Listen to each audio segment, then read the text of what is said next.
Shalom semua, kita mulai pendalaman Alkitab kita di tahun yang baru dan minggu yang pertama tahun 2022 ini. Temanya adalah kehadiran dan berkat Tuhan. Kita lanjut aja dengan pembahasan kita. Saudara, kalau ditanya keadaan kita ke depan ditentukan oleh apa? Saudara, mungkin Anda akan jawab tergantung keadaan, ditentukan oleh kemampuan kita, ditentukan oleh macam-macam, tetapi sekarang kita mau melihat pada kebenaran. Dan saudara harus ingat bahwa ketika kita percaya pada kebenaran, bukan hanya sekedar mengetahui, tetapi kita harus menghidupinya. Untuk inilah kita harus memegang kokoh.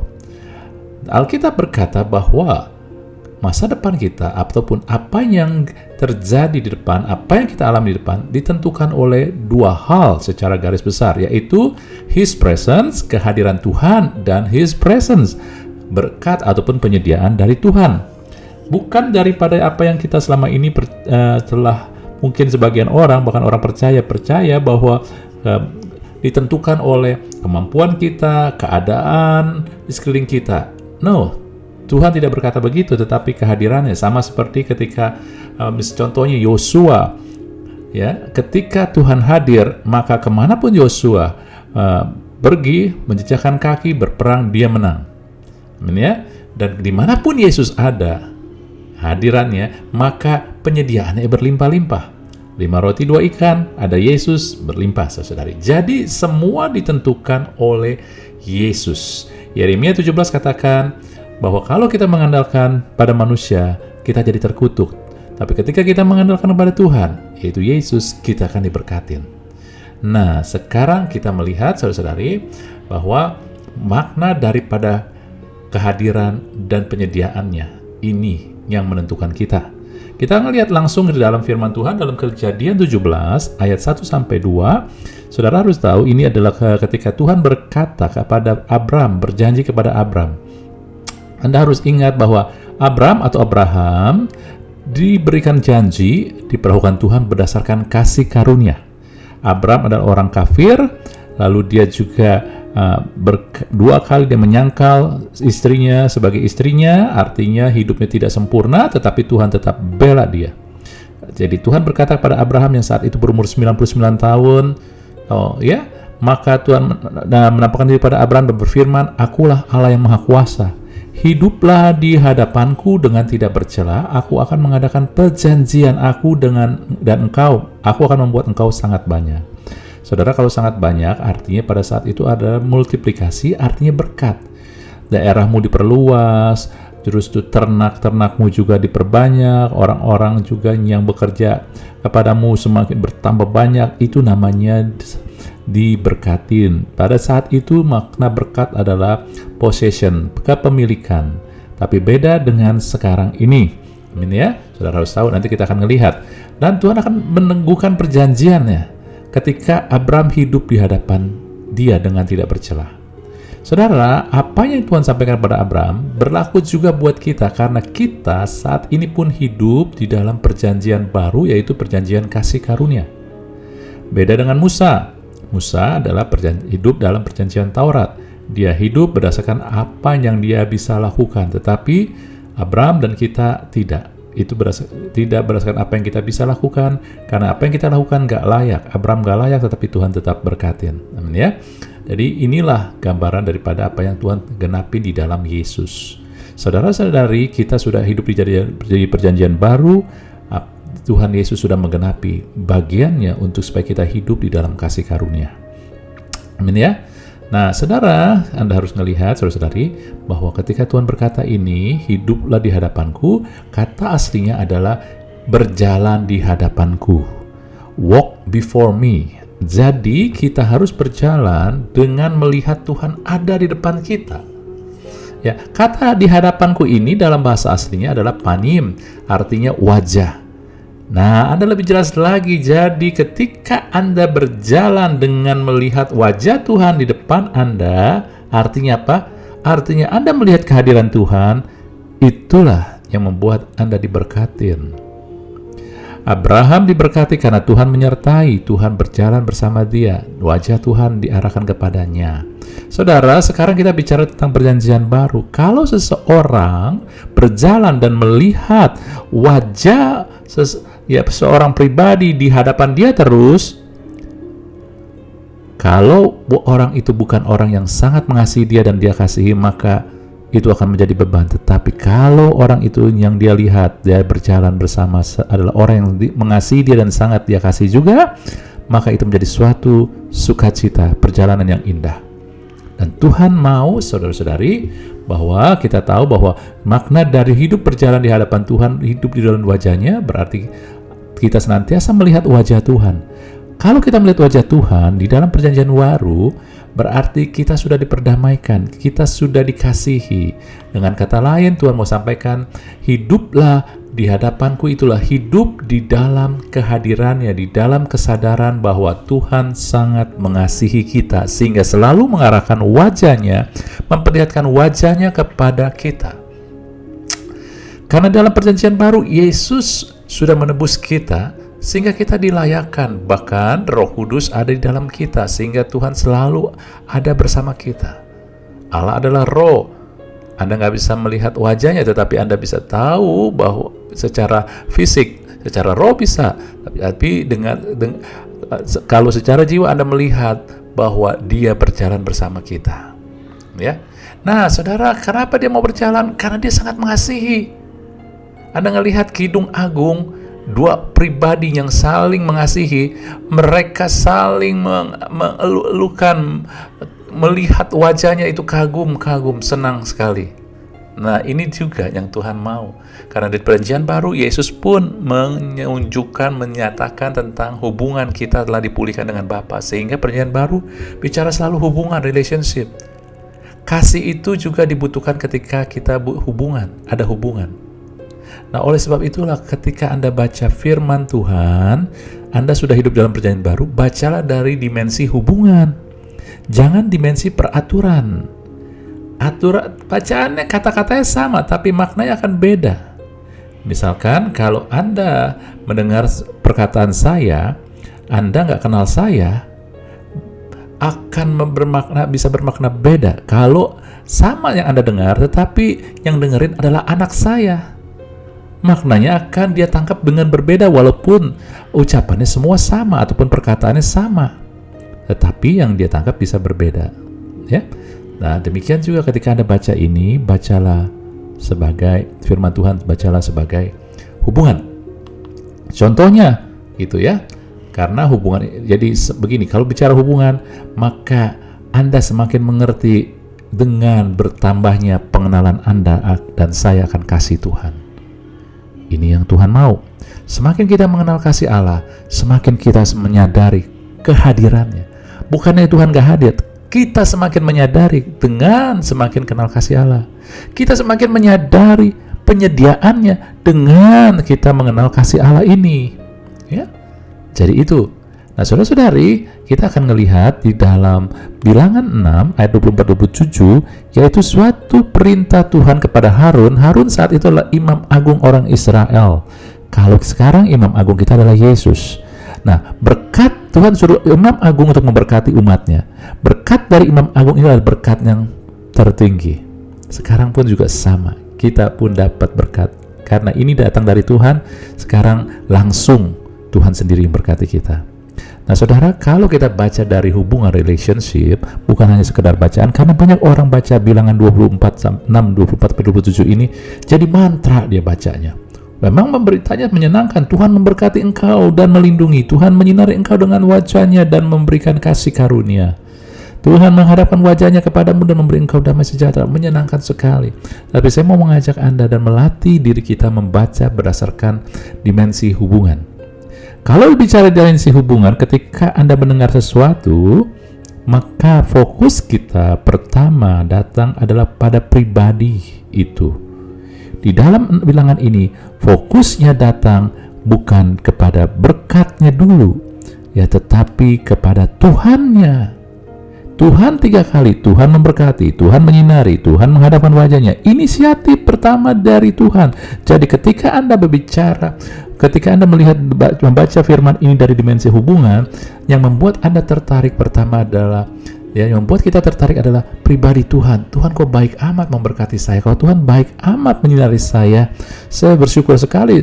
Oh, Tuhan luar biasa menghadapkan wajahnya kepada saya. Ini dia, membaca dari firman Tuhan, membaca dari hubungan, kita akan melihat pribadinya dulu.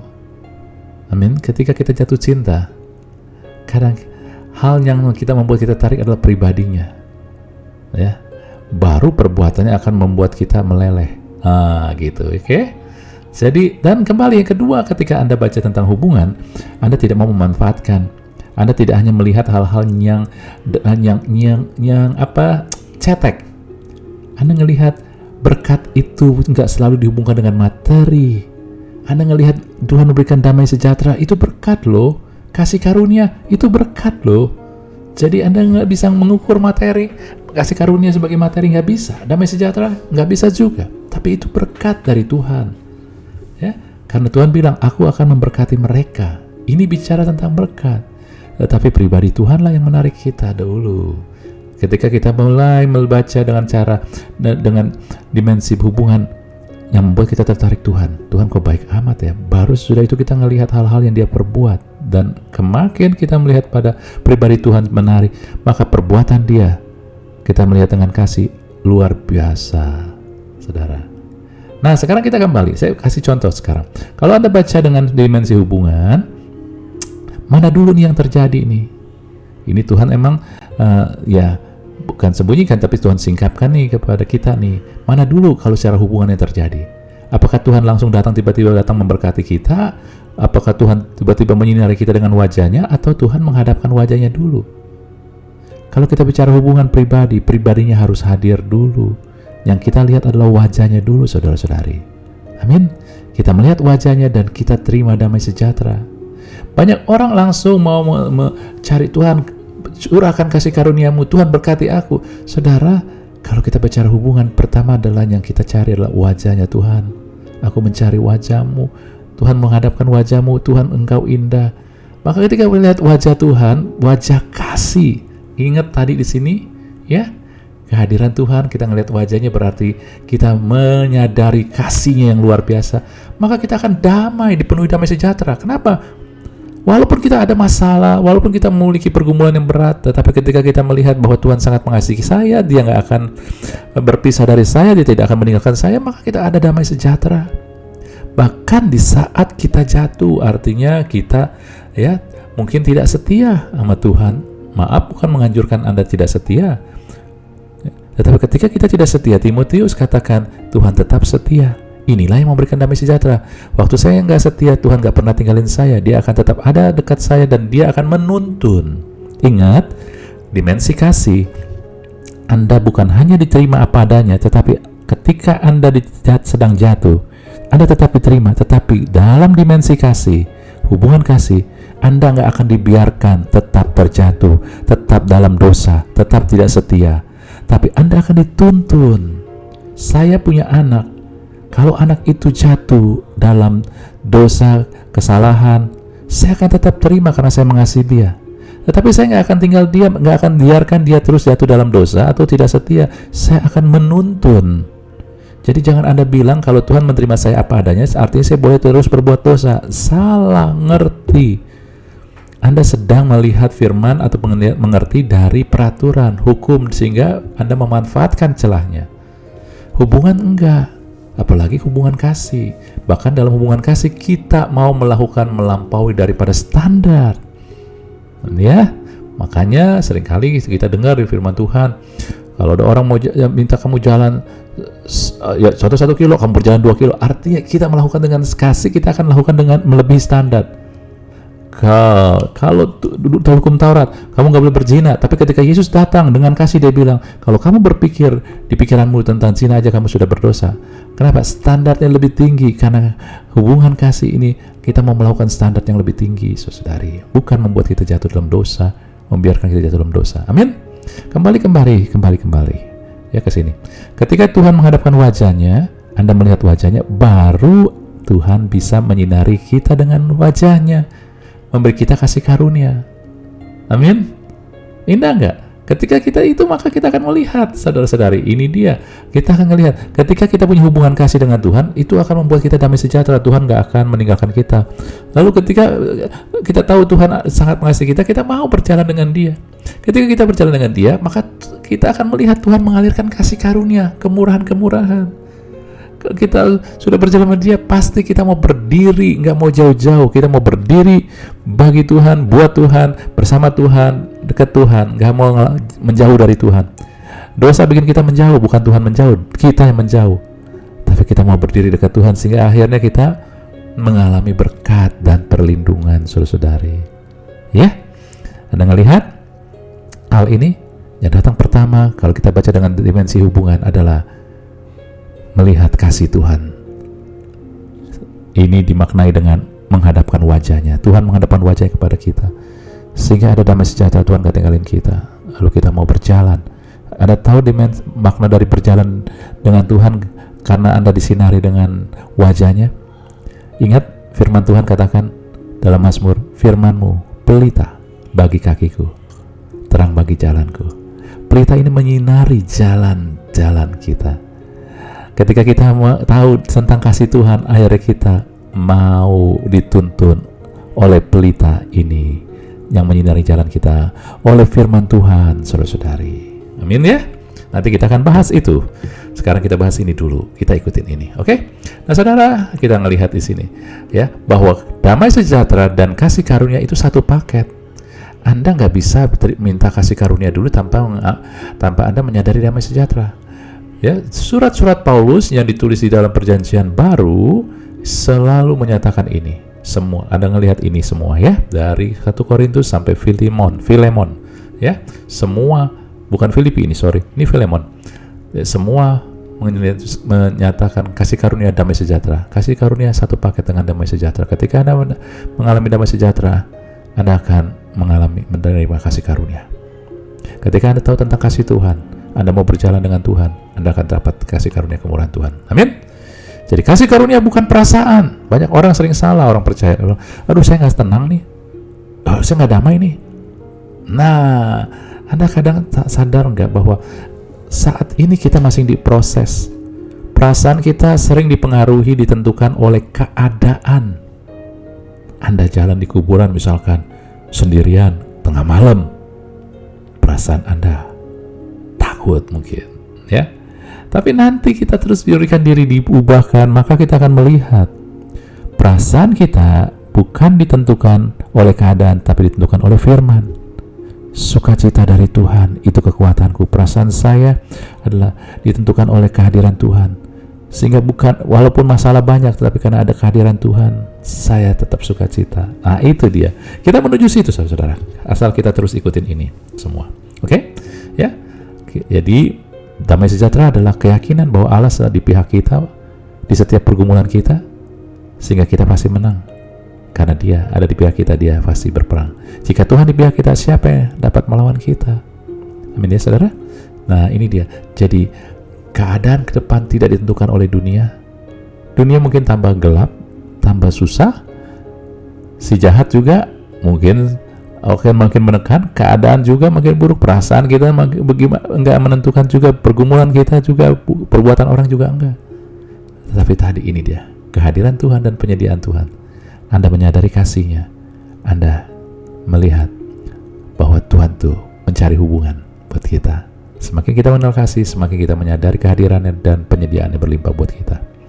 Roma 8, 38-39, aku yakin baik maut maupun hidup, baik malaikat-malaikat maupun pemerintah, baik yang ada sekarang maupun akan datang, kuasa-kuasa baik yang di atas maupun yang di bawah, ataupun sesuatu makhluk lain tidak akan dapat memisahkan kita dari kasih Allah yang ada dalam Kristus Yesus Tuhan kita. Saudara-saudari, kita baca di dalam relationship yang kita lihat pribadinya, Kristus Yesus tidak akan menjauh dari kita karena Dia mengasihi kita. Yang lain ini bukan menjadi penting, ini bukan nggak penting. Ini hanya penguat ataupun peneguhan. Tetapi ini ketika kita baca dari dimensi kasih, dimensi relationship, Kristus Yesus nggak pernah tinggalin saya. Kristus Yesus selalu mengasihi saya. Dan sehingga tidak ada yang bisa memisahkan. Ini semua nggak ada. Bahkan hal yang akan datang yang saya nggak ngerti, kita terbatas pengertian kita. Kalau nanti sekarang kita nggak ngerti, nanti baru datang, itu pun nggak akan bisa memisahkan kita dari kasih Kristus. Amin. Maaf saudara. Oke. Jadi kenapa? Karena kasih Allah beda dengan kasih manusia. Kalau kasih manusia tergantung dari nilai yang kita sematkan. Kalau kita bilang, misalkan ya, kita melihat bahwa ya seringkali ya bagaimana ya saudara, kalau nilai yang disematkan Anda itu, kalau sesuatu Anda sematkan kita nilai, orang yang kita cintai biasanya kita nilai tinggi, anak Anda, karena itu anak Anda menaruh nilainya tinggi, maka anak Anda itu Anda akan lebih kasihi daripada anak-anak orang lain, karena anak orang lain nilainya di bawah anak Anda, ya kan? Jadi kasih manusia tergantung daripada nilai yang Anda sematkan. Tapi kalau Tuhan bukan, nggak tergantung nilai kita. Penjahat pun tetap Dia kasihi, karena Dia adalah kasih.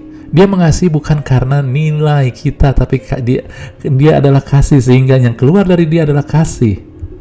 Dengan kata lain, Dia mengasihi kita tanpa syarat. Kalau tidak melihat nilai kita, nggak tergantung kondisi dan juga kemampuan kita.